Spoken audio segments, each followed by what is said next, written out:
Watching atheists wake up to reality is like watching a newborn baby open his eyes for the first time. The light is painful when all you've ever known is darkness inside a protective womb that shields you from the outside world. But after a brief, painful transition, your eyes will eventually adjust. Ayaan Hirsi Ali is on an amazing journey. I read her books, The Caged Virgin and Infidel, many years ago. Following her apostasy from Islam, Ayaan has been closely associated with all of the main figures among the new atheists, but she's been going through some changes recently. If you listen to her, you'll hear her saying things like, God-given. I think power is a given. It's like the law of gravity, and there's also powerlessness, and none of us want to be powerless. But there is God-given natural power. Ayaan Hirsi Ali has God-given power. It helped her escape Islam, and now it's helping her escape the new atheism. This clip is from a recent panel discussion with Jordan Peterson, Os Guinness, John Anderson, and of course Ayaan Hirsi Ali. They're discussing the significance of stories, big stories, stories about our place in the world. I watched it after Ruslan posted some of what Ayaan said. Ayaan is going through a transition that I've been seeing over and over and over again. People who, just a decade or so ago, were extremely hostile to Christianity or religion in general are starting to warm up to some very religious concepts. Suddenly, they start talking about the transcendent, something beyond ourselves. And it's very arrogant to assume that you can change human beings to fit into all sorts of modules. Therefore, you accept that there is a power transcendent above us. A power transcendent above us? A power transcendent above us. That doesn't sound like atheism. So, where are you getting this transcendent whatever above us? And that idea that there is something above us, a higher power, I think that is rooted in Christianity, it's rooted in the Judeo-Christian traditions. You're getting this transcendent higher power from Christianity? Why would anyone go with something from Christianity instead of atheism? And in many ways, it is superior to the nihilistic Nietzsche-type atheistic theology that human beings can do, and they can create everything, and they can manipulate. Wait, the Judeo-Christian concept of God is superior in many ways to atheism? Now, she specifically refers to a Nietzsche-type atheism where once you reject Christianity, you give up Christian morality, and therefore you need to replace Christian morality with something else. But here Nietzsche was just being way more realistic and commonsensical than lots of other atheists. German philosophers were better at understanding the implications of rejecting Christianity than British philosophers were. German philosophers said, if we're getting rid of God and Christianity, then everything that's been built upon a foundation of God and Christianity is about to come tumbling to the ground. So, we need a new morality with a new foundation. A few decades later, World War II. British philosophers, by contrast, said, we don't need God and Christianity to have our moral views. Look at us atheists. See how moral we are. We're walking proof that people don't need God and Christianity. What these super smart atheists weren't smart enough to grasp was that they were all raised in places that taught them Christian values. They didn't come up with anything on their own. They absorbed their values from their culture. And their morality was like a rose that had been cut. Yes, it may be beautiful, but the beauty is going to fade because a cut rose dies. So I don't see how Ayaan's claim about the Christian concept of God being superior to a Nietzsche-type atheism wouldn't be true about atheism in general. But she says that the Judeo-Christian concept of the transcendent is also superior to something else. And it's also superior, I would say, to the faith that I grew up in, with a God and a theology and a story that gives individuals a sort of one-dimensional purpose. Go and do this, make everyone a Muslim, and if they refuse, kill them, and then the day of judgment will come and life will be over. That's a simple story, but it's an abiding story. It's been around for 1400 years. Better than Islam. To be fair, pretty much anything is better than Islam, isn't it? The Judeo-Christian tradition, that it is not up to the human being to do that, but all we can do is civilize and continue to civilize and question and check power. Power that is checked, that is the power that guarantees most people real freedom. The Judeo-Christian tradition is what guarantees real freedom. Does this sound like the atheists from 10 years ago? Jordan Peterson goes on to ask about Ayaan's journey from Islam. So you, early in your life, relatively early in your life, you moved away from a totalizing religious view of the world. Islam. I don't exactly know into what you then moved, whether that was a secular humanism, but what I'm hearing from you now, and I believe this is also the case with your husband, is that you have come to a new understanding of the existence of the transcendent per se, and also of your relationship with it. She moved away from the Islamic view of the transcendent to a rejection of the transcendent, to a new understanding of the transcendent. So I rebelled against a transcendent, a concept of God, of a God that now manifests itself in, the Iranian regime, Hamas, ISIS. That was the God I grew up with. That was the story that I grew up with. I rebelled against that. She rebelled specifically against the Islamic concept of the transcendent. And then when I was bold enough to say, and this was in the Netherlands, I don't want any of that.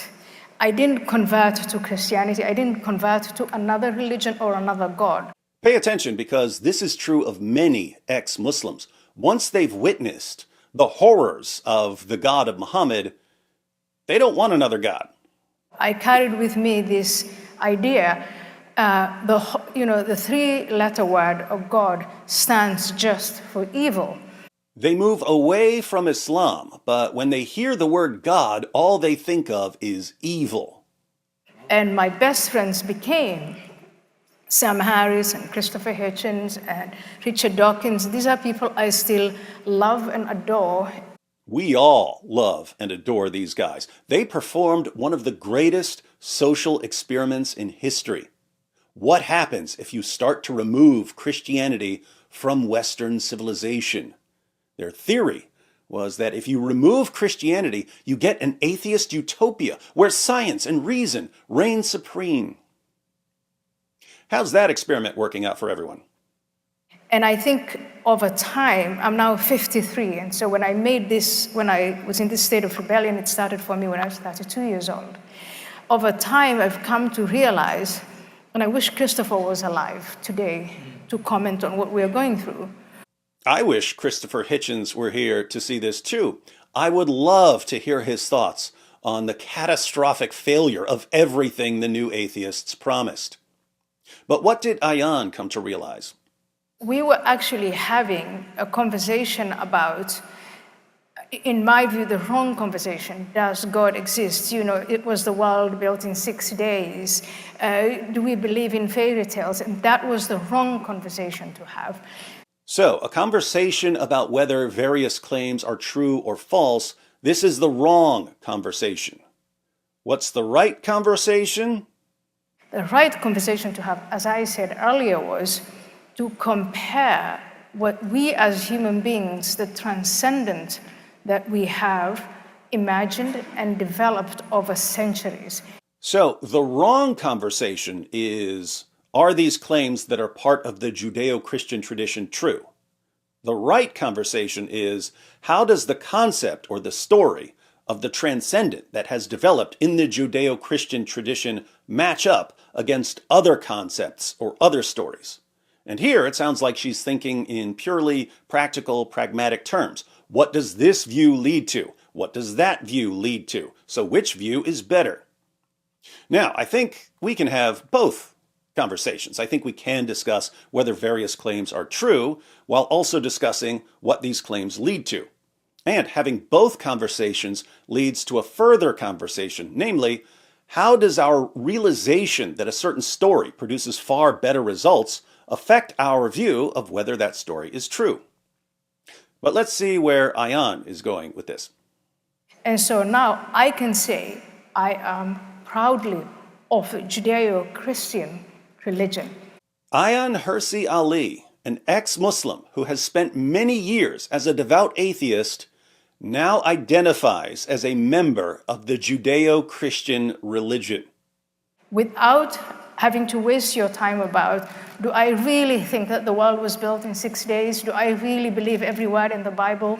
No. But I do believe that that's Judeo-Christian tradition, and what it has brought forth